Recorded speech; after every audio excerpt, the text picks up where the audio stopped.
For as many, so you can argue. I like that you brought this up because let's review the team since 2017. 18 was bad, 19 was worse, 20 was a disaster. 21 was pretty good, 22 was pretty good, 23 was a disaster. So 4 out of the last 6 years have been, pretty big disappointments.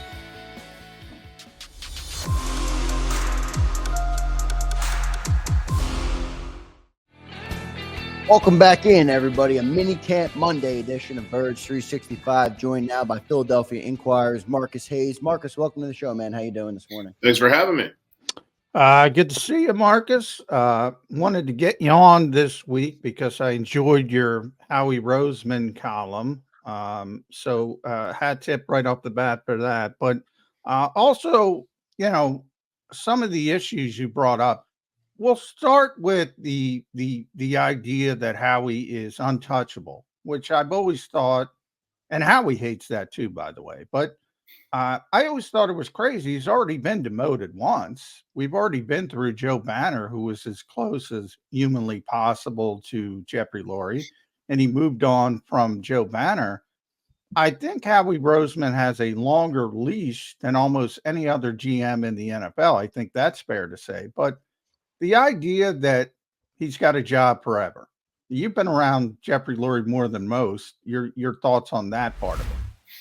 I think the most significant piece of evidence that you can point to is that Joe Banner, who built not only the Eagles, but established the calculus for running every current NFL team, I think they came along in the second year of free agency and salary cap, right? So Joe Banner mastered it almost immediately. He understood as a business person what it took to run a business, where most teams had former coaches and players with no business acumen whatsoever. Everybody in the league has a capologist now because of Joe Banner. Everybody in the league has, these, things like voidable years and all the tricky stuff exists because of Joe Banner. Joe Banner wanted a piece of a team, and he had to go somewhere else to get it. He built the team. He built the Eagles, got them to a Super Bowl, and he had to leave. No one is sacred in any business, probably, but certainly no one is sacred to Jeffrey Lurie. Now, the difference between Joe and Howie is Jeffrey thinks he built Howie. And it's very, very difficult to admit that your adoptive son, the guy that you created, is no longer as astute, or maybe there just needs to be fresh eyes and fresh blood.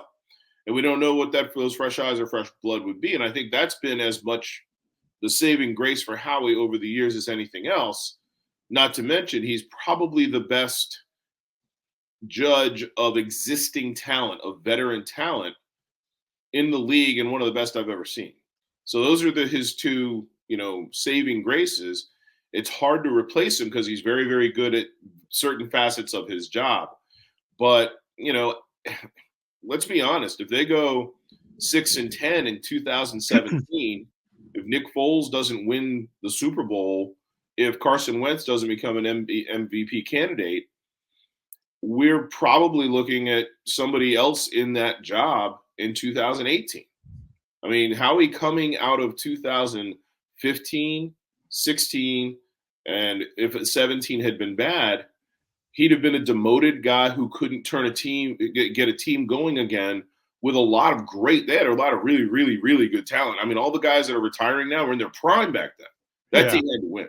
Yeah. So no, nobody's untouchable. And the second bit of evidence, for me anyway, is the Eagles do not dispute that they contacted, or they were interested in hiring Bill Belichick. And if you've been around the league at all, you know that no matter what exists before Bill Belichick gets there, it's not safe. And that includes Howie Roseman.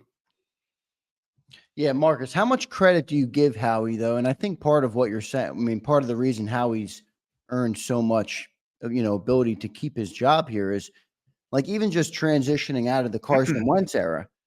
This team was the trajectory was up every year after that, after they moved on from Doug. Most GMs are gone with the head coach or gone with the quarterback when there's major change like that.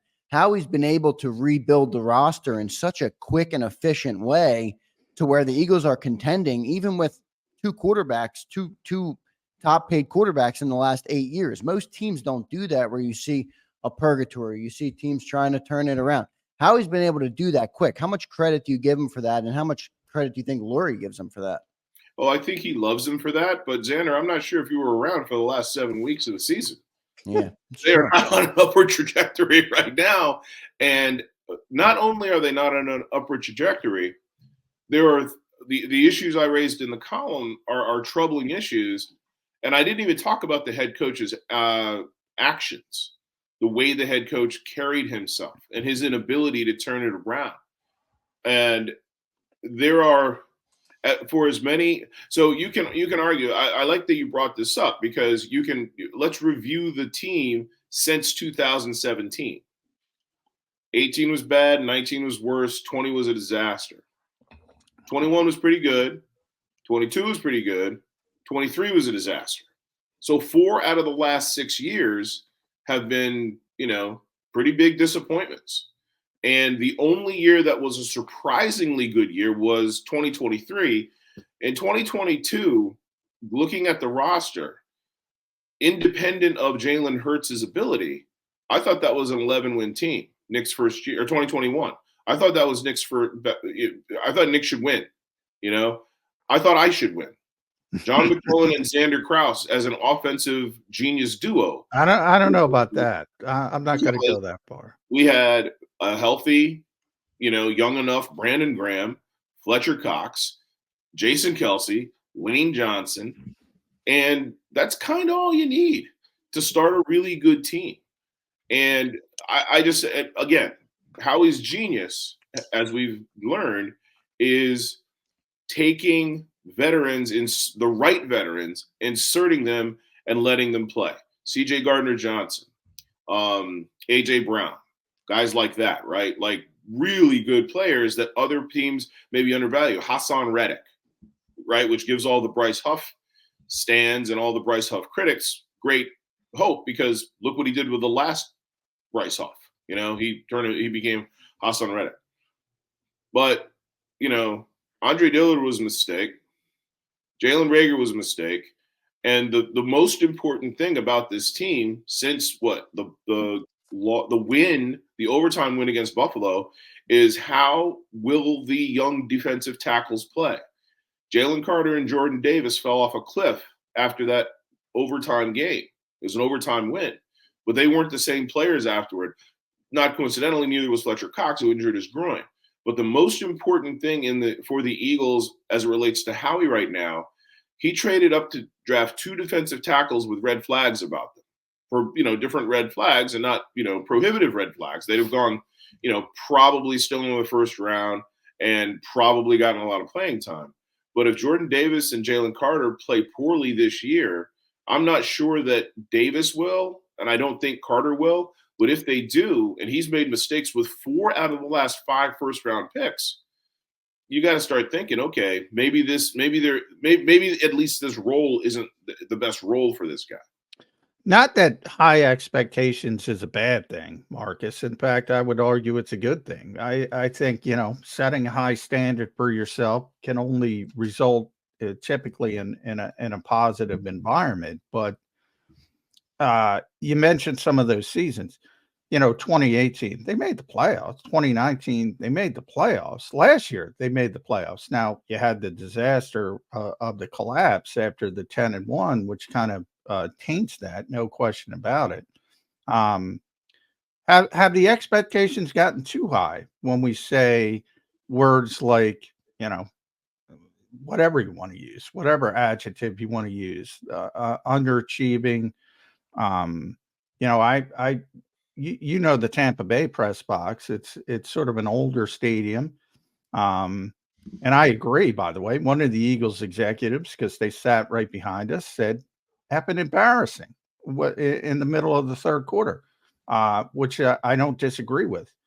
But the idea of those high standards and the fact that I think continuity is a key to success in the NFL, and that new blood idea, sometimes that could be a good thing. Sometimes that could be a very, very bad thing. If you think you have the right recipe, stay the course. Agree or disagree?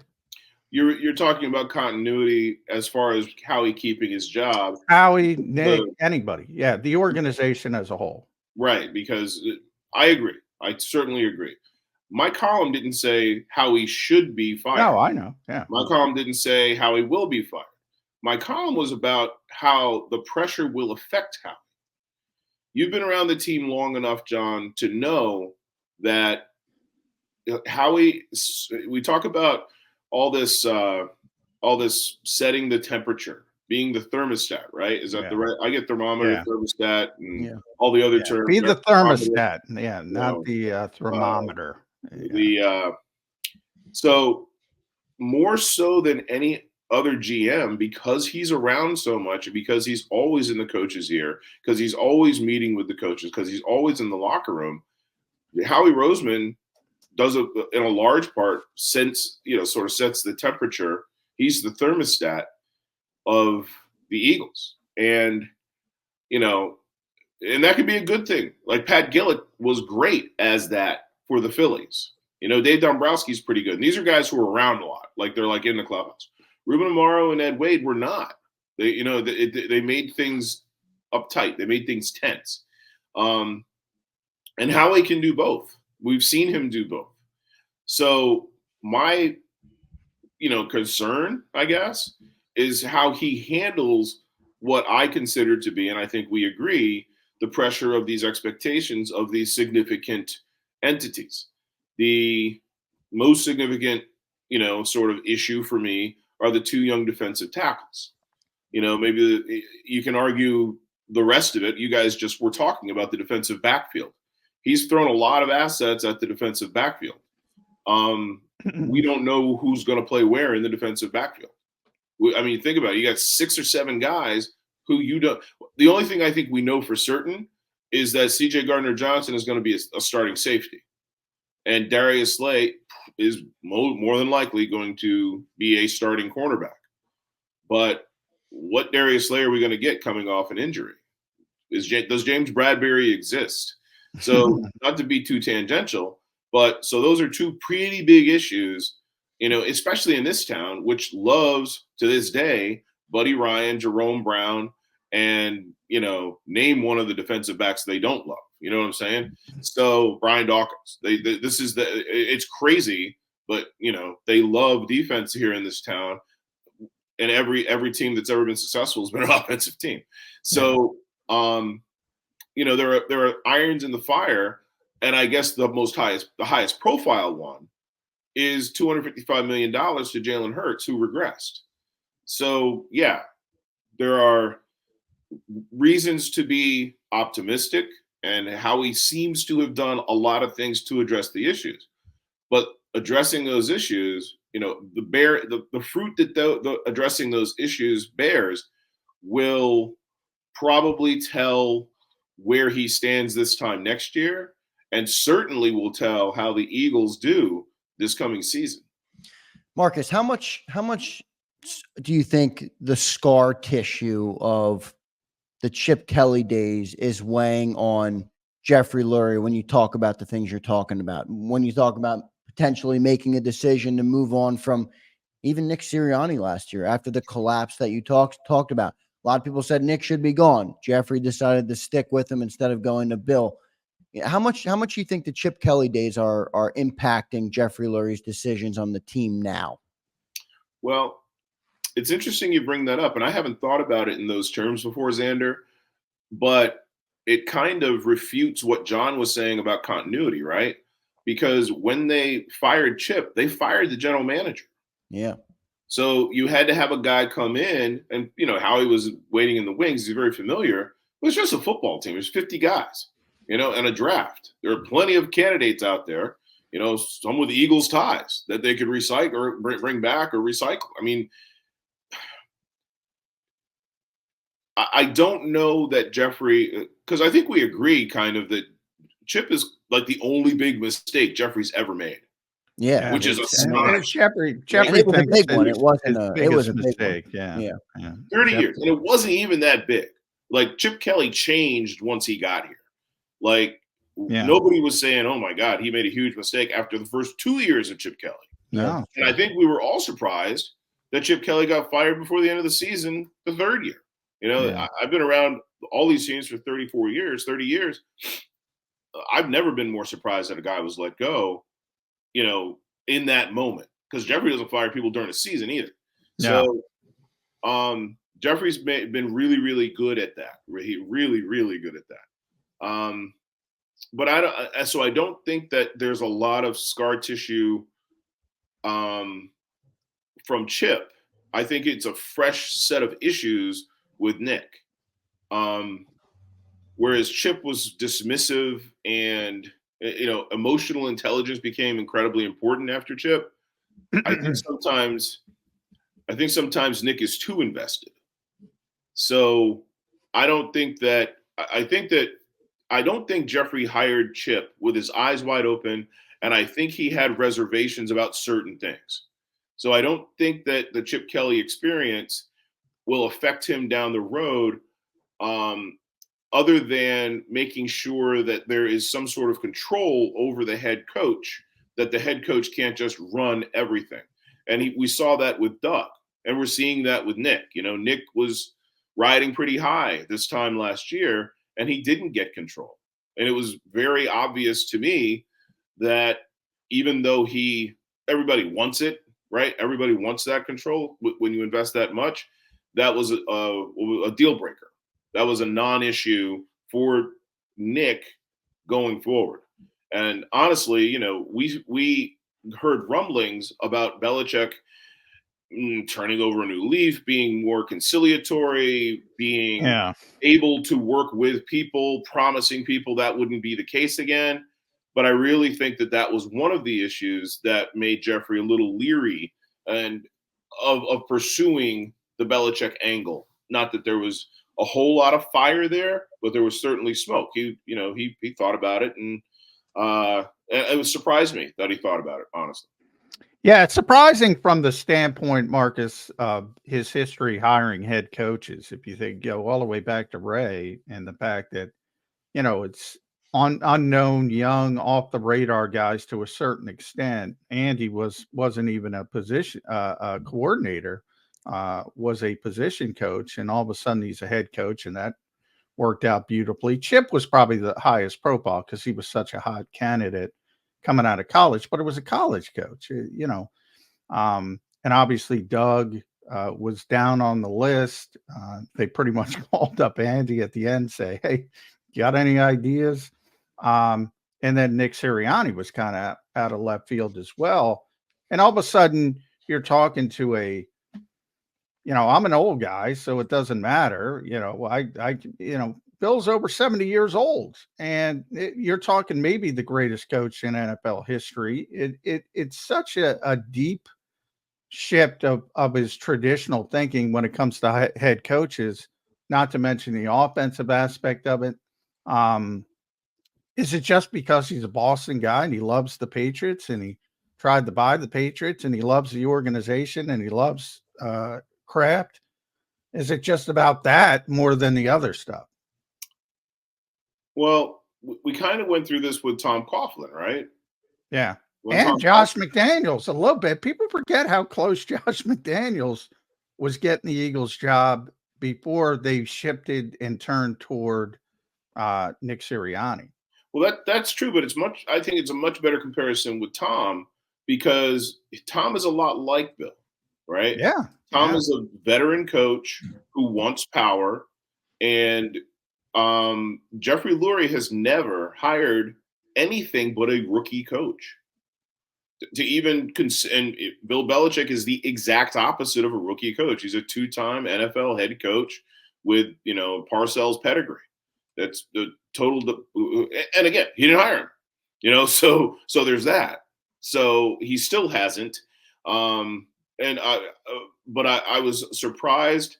And we also have to address the issue here, the kind of the elephant in the room, which you just addressed about yourself, John. Jeffrey's getting older. You know, there are only so many more years that he's going to be involved like he is now with the sort of the successes and the failures and the day-to-day running of the team. He's grooming his son to take over. And Yeah. you know, God bless him. That it could work out great. So I think that when business owners begin to see their tenure coming to a close, they're like, okay, well, how can I get the most out of the last few years? And again, Jeffrey has been a very conscientious steward of this franchise. I think he sort of sees it as a farm.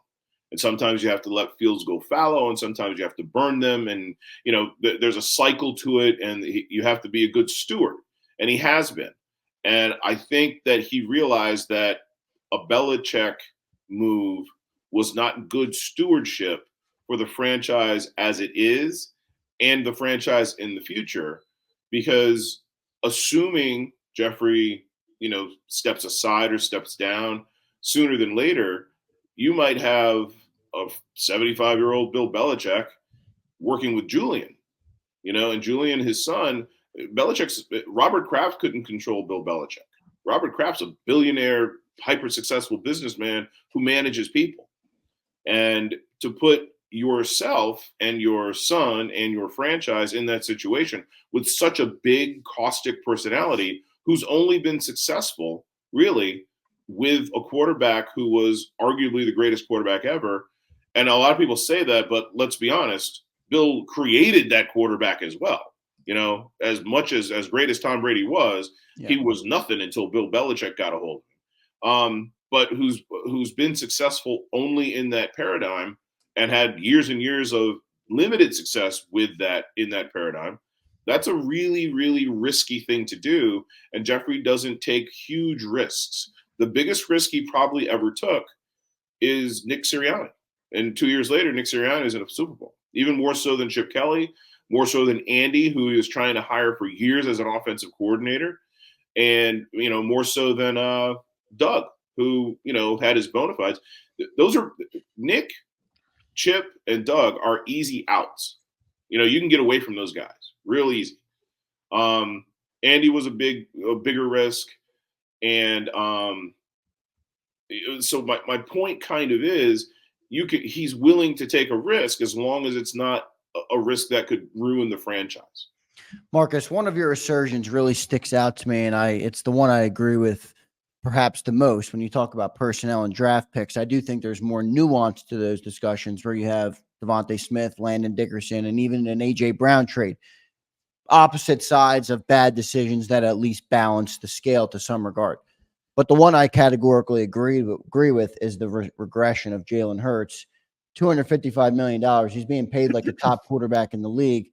How much onus is on him this year to turn this around? And what does that look like to you? Is it just less turnovers? Is it taking the next step in the passing game? What does Jalen Hurts have to do in your eyes? And then I guess I could say in Howie Roseman's eyes to make him feel more secure in the decision to pay Jalen Hurts? Before we get into the answer to that question, I think it's fair to Jalen Hurts to qualify two things. Number one, he's on his fourth offensive coordinator in 5 years in the NFL. And his second one was pretty good, right? Number two, he's only been in the NFL for 4 years, only a starter for 3 of them, right? So there's a lot of things he doesn't know. That said, he's at the point now where he has to understand how winning NFL games works. I'm a big believer in quarterback wins mattering, in that quarterback losses really, really matter, right? Quarterbacks have more power to lose a game than any other position in sports, except maybe hockey goalie. And great hockey goalies get pulled all the time. Yep. I knew that because I was a goalie when I was a kid, a hockey goalie when I was a kid. But great quarterbacks do not get pulled for years. Sometimes they're horrible for 2 or 3 years. So they have the most power to lose games. There cannot be any excuse for Jalen losing games. And Jalen lost games last year. He had pretty good stats, but he made plays that lost the game. You lost the Jets game. You lost the Seattle game right off the bat. And he played a big part in that playoff game as well, I would say. So he didn't lose the games because he was untalented. He lost the games because he didn't manage the game properly. And there can be no excuse for him regressing or not progressing this year, because this might be the most talented Eagles offense I've ever seen. This is easily the 2 best wide receivers they've ever had, like by so much. It's ridiculous. It is. It's because easy. AJ Brown might be one of the 5 best players in the team history, not just the best receiver. He might be one of the 5 best receivers in team history. Okay. And Devontae Smith might be in the top 10. Okay. So you've got these 2 great weapons. I love Saquon, everything about Saquon Barkley, everything about him. And I think he was a brilliant addition and a luxury. It's you could have drafted a running back. You didn't have to spend that money on him, but he's great. He's really great. Okay. You've got 80% of your excellent offensive line back, and you've got a very, very good tight end. This is a loaded offense. This might be their best offense ever. Okay. Jalen Hurts can't lose. Jalen Hurts can't be the reason they lose. It's just that simple. And, Jeffrey Lurie was really, really eager to draft Jalen Hurts in the 2nd round. And they did.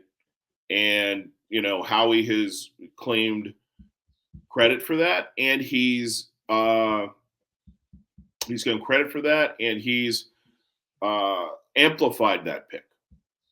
And he was the guy that was blamed for it in the moment for like 2 years. We didn't know Jeffrey was really behind this for a couple, 3 years until it worked out, right? Because that's what that's what GMs were for. Yeah.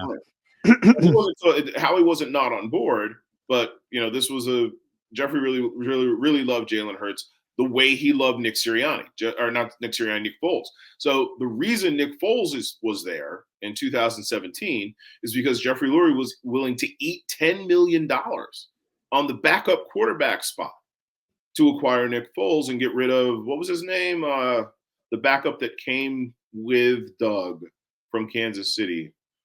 Chase Daniel. Chase Daniel. So I said all that to say, Howie's been thumping his chest pretty hard over, look what I did in acquiring, and we've developed this quarterback factory. That's where quarterback factory was. Yeah, that was a mistake. The quarterback factory. Well, you can argue if Jalen Hurts. I just mean the labeling. Well, that's the thing. I mean, maybe the label they're worth the label if Jalen Hurts goes to the Hall of Fame or goes to six Pro Bowls or something like that, right?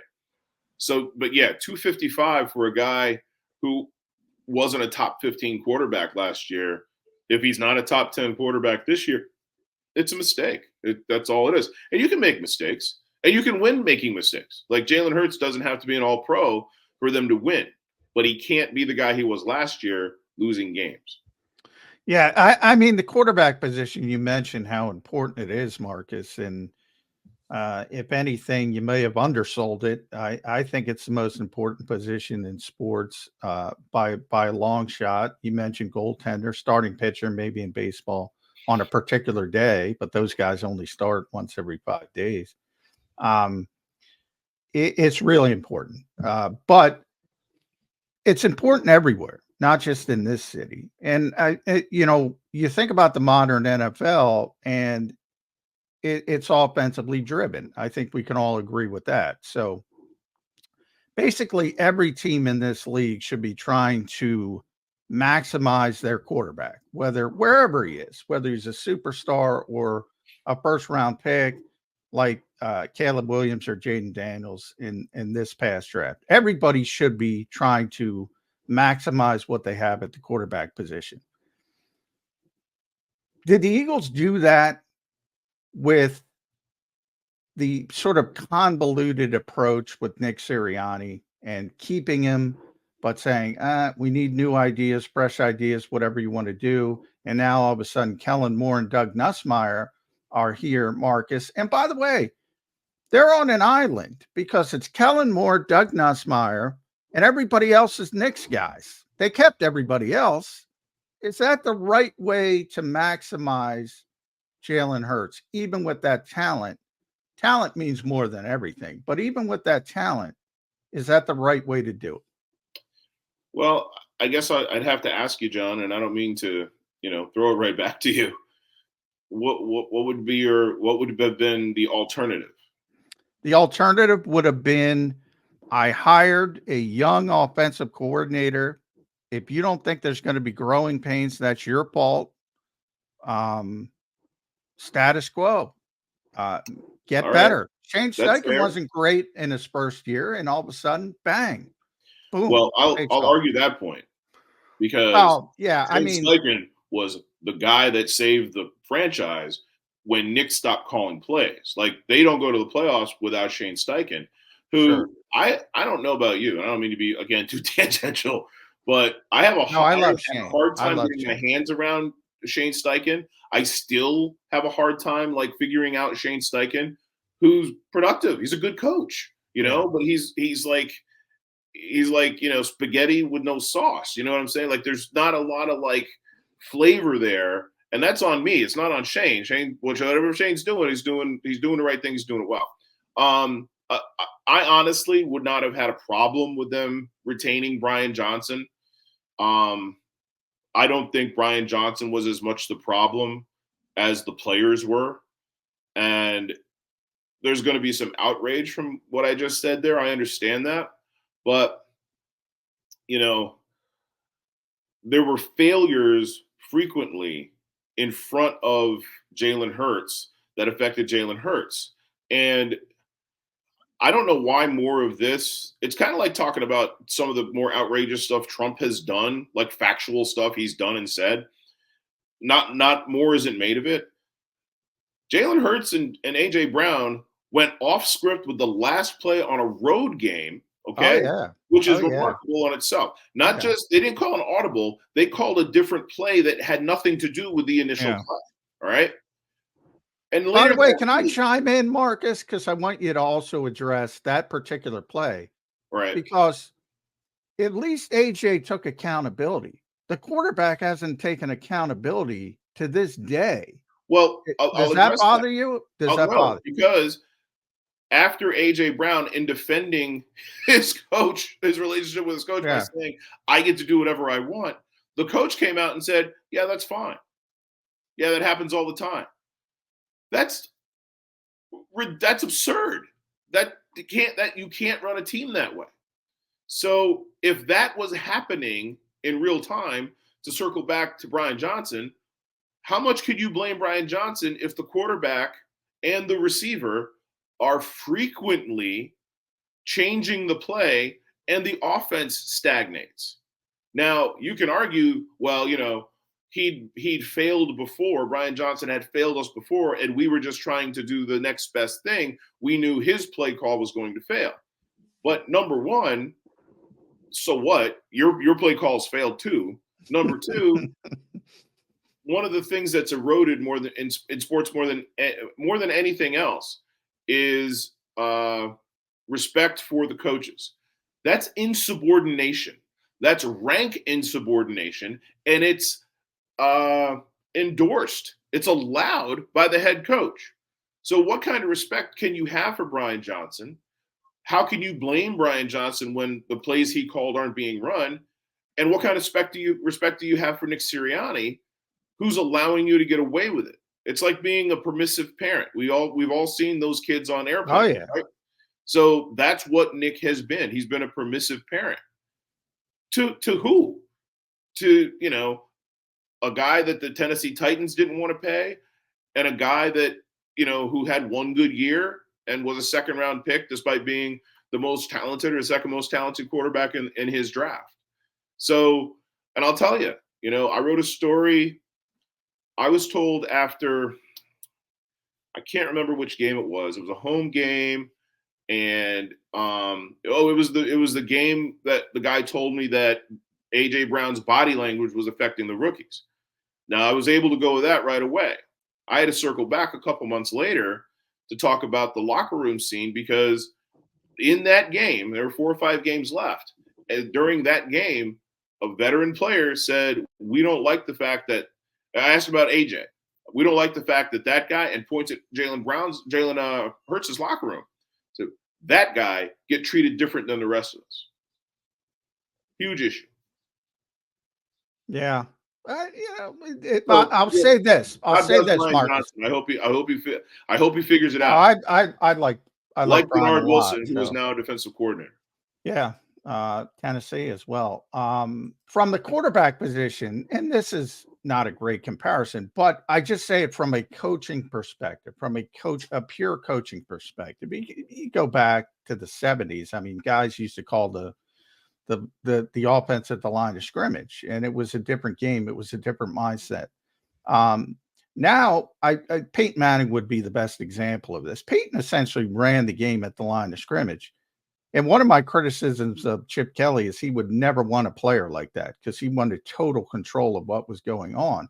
And if I were a coach, that's exactly the player I'd want. Now, it's difficult to find, but in other words, if I have a player like that, or if I aspire to have a player like that, who can do things by himself in real time at the line of scrimmage, I think that's a positive. Maybe the Eagles gave Jalen Hurts too much too soon, but I don't have a problem with quarterbacks being able to go up and say, you know what? I see something. Let me take advantage of it. I think that's a good thing. Maybe he's not entirely prepared to do it just yet, and maybe they have to scale back on that. Right, but that doesn't address the question. The question was, should Brian Johnson have stayed? Yeah. My contention is, if the quarterback is going off script and failing, then you can't evaluate Brian Johnson the way you need to in order to figure out whether he should stay or not.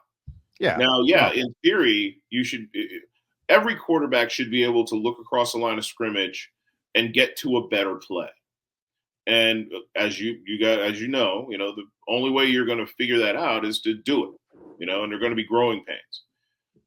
But the offense that Jalen Hurts didn't start his first season, the offenses he came from and the systems he came from in college didn't prepare him to do that. Certainly not the way Carson Wentz was prepared to do that, running a pro offense at, maybe a lower level, but running it very well enough to be the second overall pick. So, and I don't think Peyton Manning was doing that in Indy, right off the bat in his 45th start.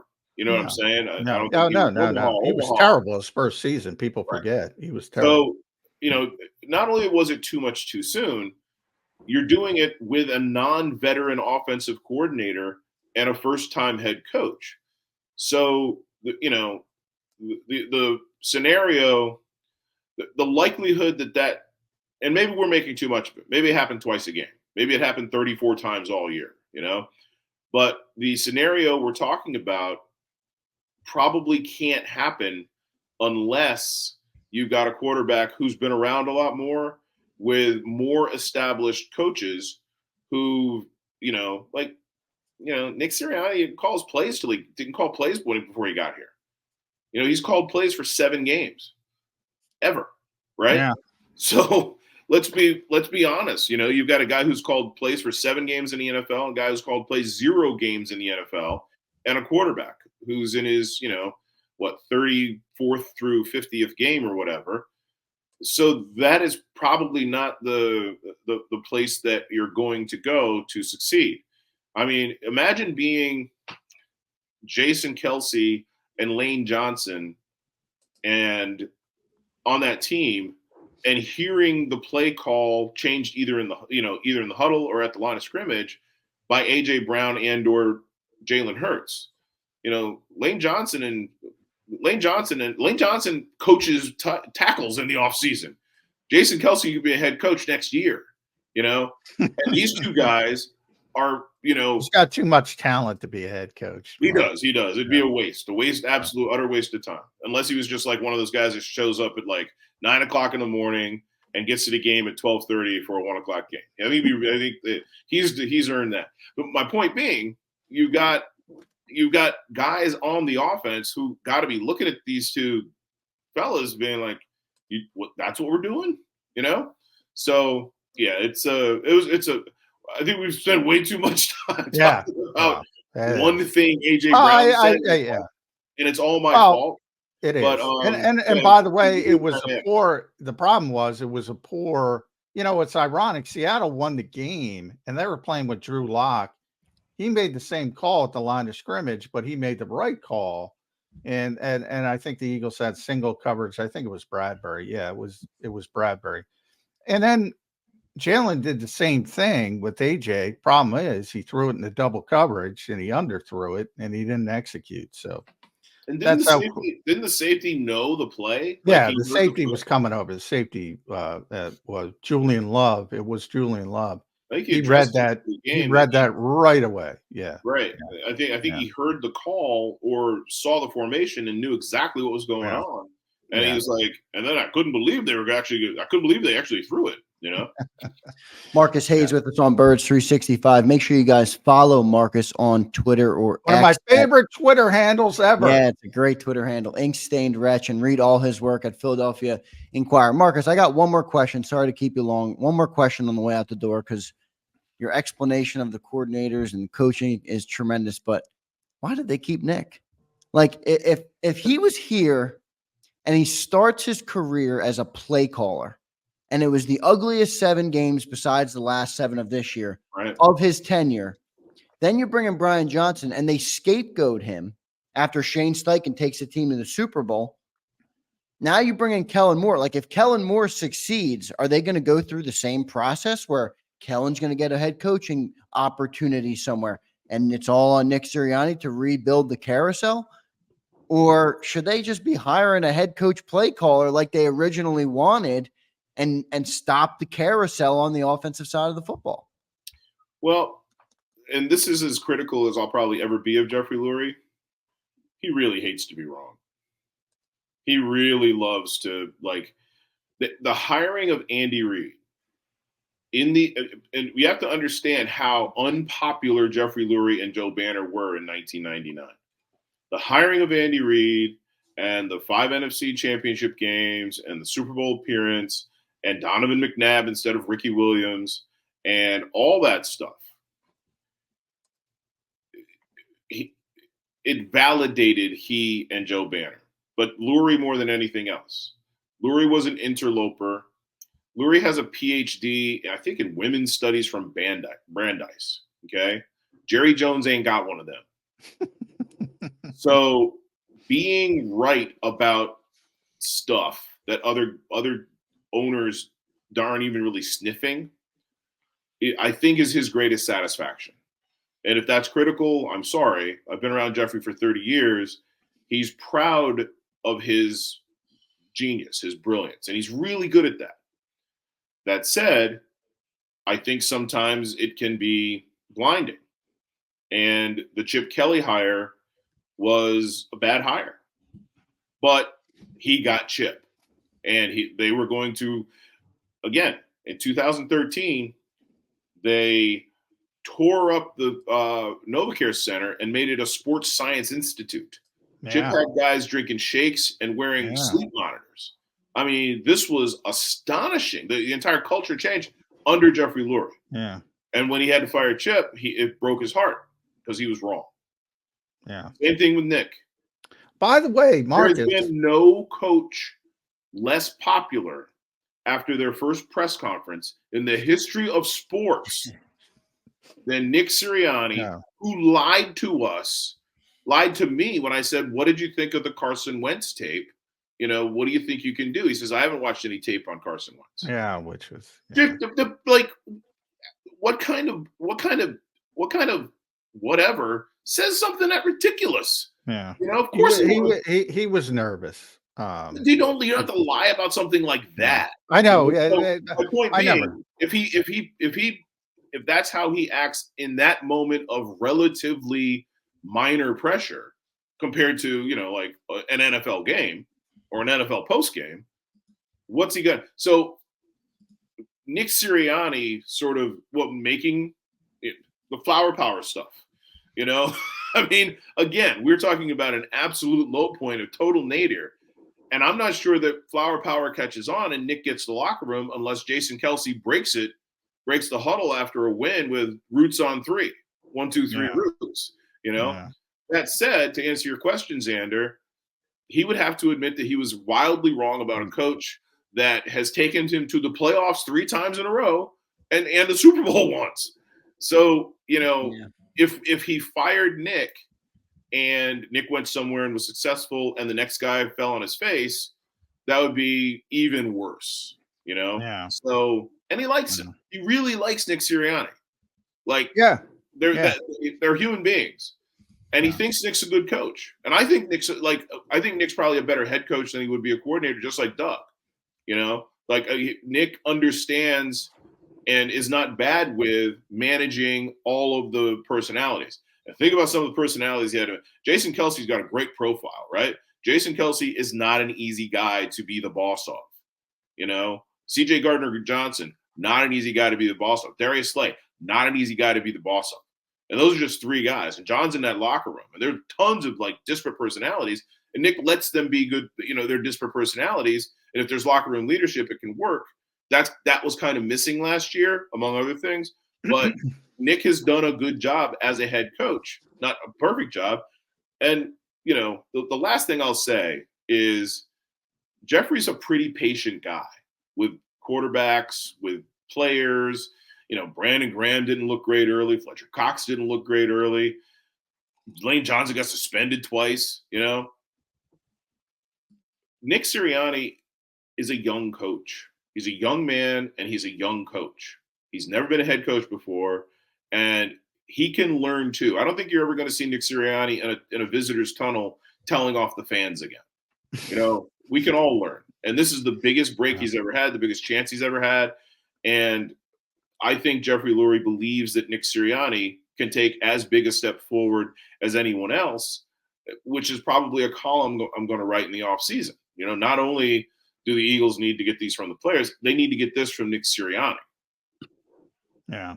At Ink-Stained Wretch, Paulo Marcus on X, Twitter, Inquirer.com, one of the best sports columnists in this country for my money. Appreciate you all the extra time, Marcus. We kept you a long time, but always appreciate talking to you. Thanks again. I'll see you down there soon enough, hopefully. Minicamp, you going down for minicamp at all? It's interesting. I never liked going to training camp and mini camp and off-season OTAs and stuff like that. And now you have to ask permission. If you're in my job, if you're a columnist, you have to say, can I please come? Yeah, they're crazy. And I was actually thinking about saying this, all the stuff you get from OTAs and mini camps and training camp is garbage. You can't tell. The coaches can't tell who's going to project to do what in games.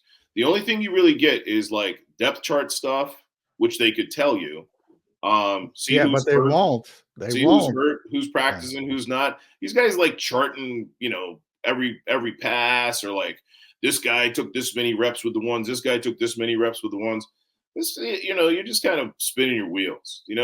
That stuff, I find it to be a waste of time. I'll go if there's an opening, but now that I have to raise my hand and ask permission to go to something I don't like to do, there are 3 other sports and I got a family. So, standing on a sideline, getting a sunburn and smelling your sunscreen, John, ain't my idea. Can't blame you for that, Marcus. I'm taking a random bullet out, but I appreciate it. Take it straight. Make sure everybody reads his work. You might not agree with everything he says, but you will respect his ability to define it and stand by it. So I certainly do respect that. Marcus, thanks for joining us on Birds 365 and giving us some extra time. We appreciate it. Thanks for having us, Andrew and John. Take care. Appreciate it. There's Marcus Hayes from the Philadelphia Inquirer. Make sure you guys follow him on Twitter. I know he gets a lot of Eagles fans fired up, but I got to be honest. I'm in content. I listen to content all day long. I do this show. I listen to Dan. I read Eagles Twitter. he knows how to make me think. He certainly does. And that's one of the best things you can do. And when you consume as much content I do, I guess you learn to love people like that. And I do like Marcus Hayes because I think he means what he says and he says what he means. And he makes me think. Johnny Mac, what was your takeaway from Marcus Hayes? That's something I didn't expect to be talking about on June 3rd. I got to be honest. Howie Roseman, potential hot seat. Well, he wrote a column, so I wanted. Yeah, it's a great column. I read it as well. Yeah, I wanted to get him on because he's one of those guys, and look, a lot of people want to hear cheerleaders, and Marcus isn't a cheerleader. I'm not a cheerleader, so I respect people like Marcus. He's trying to tell you the truth, in an objective fashion. Sometimes it's good. Most of the time, it's good with this team. Sometimes it's not as good. And he does one of the best jobs about it, doing that. The guys who are blowing smoke up here and everything's great. I got to be honest. The people that like that, I don't know why you'd like that.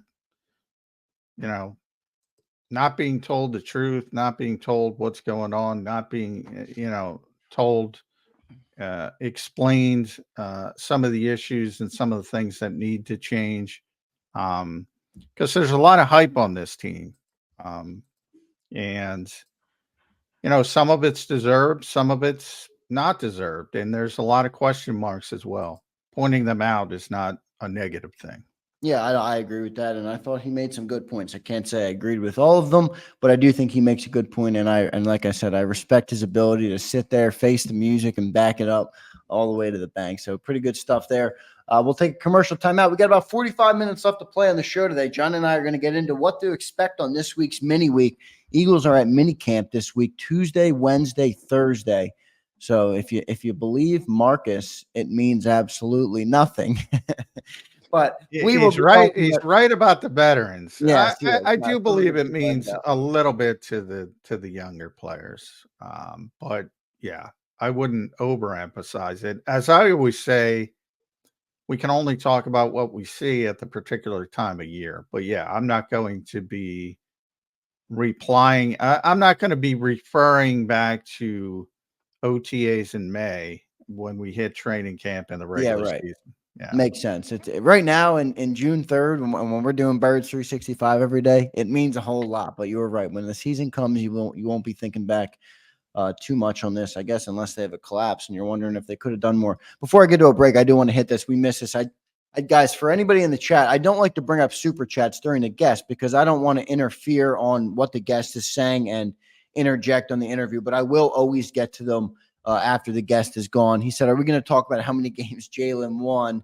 So many game-winning drives. Talk about it all the time. The guy at this team, I think and I talk about it that from Marcus Hayes, but yeah, I talk about it from the standpoint of those who wanted to move on from Nick Serianni as well. You can't win 29 out of 32 NFL games and all of a sudden be an idiot. I mean, you can't have it both ways. Same thing with Jalen. You can't be a bad quarterback and win that many games. But they did what they did down the stretch, and it's relevant to bring it up, and it's relevant to explain, because I haven't heard a good explanation as to what did happen, to be honest with you. I've heard a lot of people speculate. I don't think the Eagles know what happened. I really don't. It was that kind of you're 10-1 again. Some style point issues, and everybody was pointing that out. They weren't happy about how they were winning, but wins are wins. And if you're going to talk it out, that's pretty good. And if you go back to the season prior, and even if you go back to the run in 2021, they had an historic stretch, the best stretch in Philadelphia Eagles modern history for winning football games. And that was with Jalen Hurts and Nick Serianni. So to say they can't win football games, they already proven they can win football games. Let's get to our commercial break. I want to touch real quick on SMD Eagles. SMD, we appreciate you always being here. They'll take up for their guests no matter what. No, we will not, but we will certainly give him the platform and the ability to speak his mind. I'm not here to muzzle anybody or put on a bunch of cheerleaders. That I don't think that would be fun for you guys. It wouldn't be fun for me. It wouldn't be fun for Johnny Mac. So I think Marcus Hayes did a good job. I thought he explained it well. Look, you don't have to agree with everything. I can't sit here and say I think Jalen Carter is a bust too, but Marcus has the right to that opinion, and at least how it relates to Howie Roseman.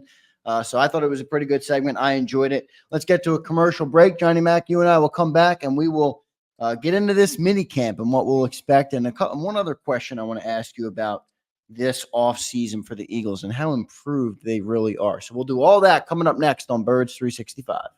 If you missed any of today's show on the JAKIB Media channel, listen to the podcast on your way home. Available on YouTube, Apple, and Spotify.